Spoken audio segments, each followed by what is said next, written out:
voters in swing states tell us they're not better off than they were 4 years ago. Even so, President Obama continues to hold a slight edge in the swing states. With the Republican convention about to begin, everything is up for grabs. I'm Frank Newport, Gallup editor-in-chief. I'm Susan Page, Washington bureau chief for USA Today. This is Election Matters.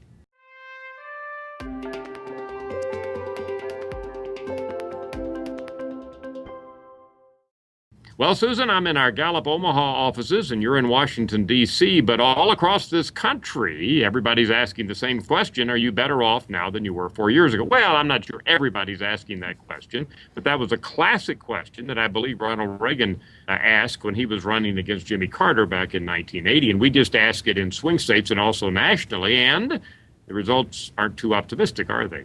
No, a majority of residents of the United States, adults nationwide, and of voters in the swing states say that they and their families are not better off than they were 4 years ago. This is an important question when incumbent presidents are running, seeking a second term, and it's really the worst showing. Now, this question has been asked repeatedly, only episodically, but it's the worst showing for a president seeking a second term of any of the measures that we've got on that question.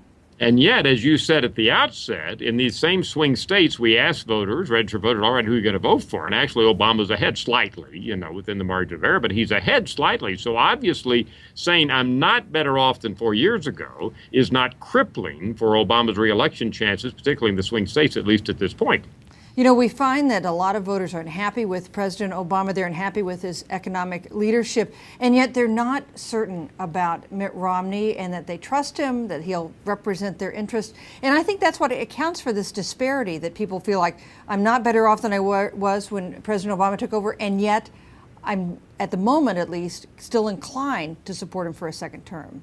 And that's kind of the Obama strategy all along. They knew that it would be a referendum, and obviously Obama couldn't claim that the economy is doing wonderful, so they were trying to say, well, Mitt Romney would actually be a worse alternative. And it looks like, at least to this point in time, as we say, that it has at least worked to the degree that Romney's not well ahead of Obama, either nationally or in these swing states. Now, we did ask voters, all right, you say your family's not better off. How much do you blame Obama? And we gave them a choice. Do you blame Obama? Do you blame Bush? Do you blame both of them? Do you blame neither of them? And when we put it all together, not a huge percent just solely blame Obama. There's plenty of blame to go around, which may be helping Obama, that he's not the sole recipient of the blame, right?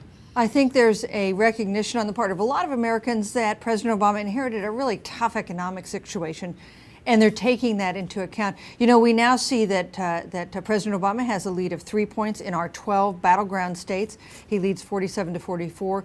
And yet, if you look at the other 38 states, actually, Mitt Romney has a lead of 2 percentage points, 47% to 45%. So that may be an effect of that flood of negative Obama ads and by Obama allies in those swing states that have convinced people that they better not trust Mitt Romney. Yeah, I know you talked to some voters in those swing states that we interviewed, and they recognize that they're getting inundated with advertisements, right? I'm not sure how much effect it's having, but maybe it is, as you say. Maybe that's the reason for the difference.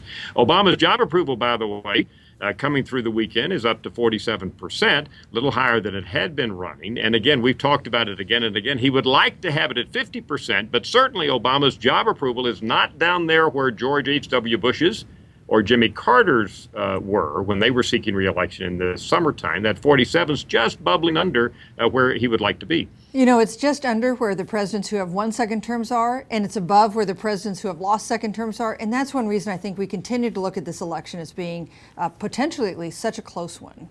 And Obama's people obviously have their convention after the Republican convention. They're in Charlotte, but the Republicans are in Tampa starting Monday. And based on everything we've just talking about, and of course the Romney people are aware of these same kind of data, they're really, are they not, looking for next week those 4 nights, 1 hour primetime television each night with a lot of cable coverage and elsewhere, newspaper coverage. They're looking for that introduction, as it were, of Mitt Romney to a lot of people next week to really try to do something about the fact that he's not been able to close the sale, it looks like, in our data. Yeah, I think that's right. I think the convention is his chance to really make his case, to maybe reintroduce himself to voters who feel like they don't know much about him, who feel that he's been painted by the Obama side as kind of a heartless corporate raider, to show some other side of himself.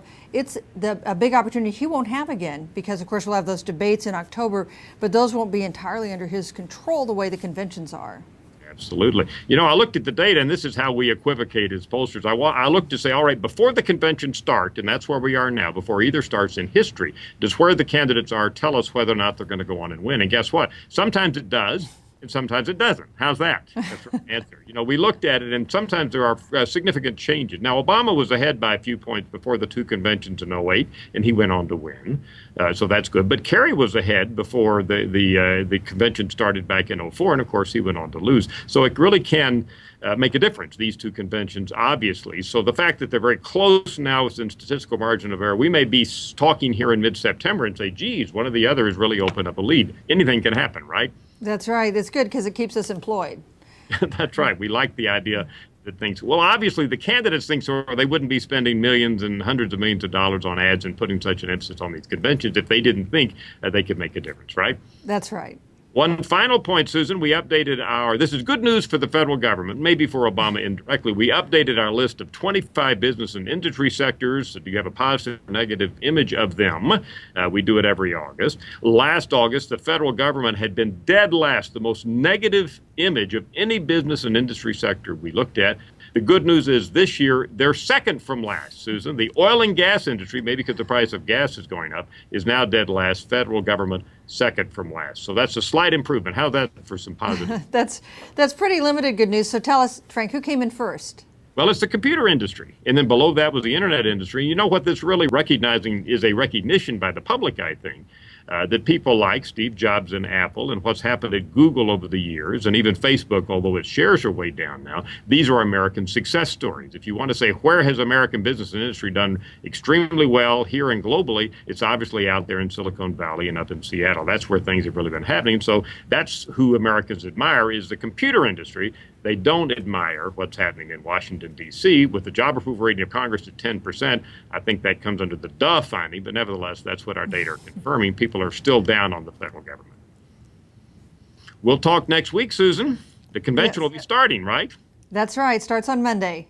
Yeah, we'll see what happens. It's going to be highly choreographed. Nothing significant is going to happen, but maybe coming out of it, Romney will gain, and then maybe Obama will gain back at the convention in Charlotte. It'll be fascinating to watch. Yes. I'm Frank Newport, Gallup editor-in-chief. I'm Susan Page, Washington Bureau Chief for USA Today.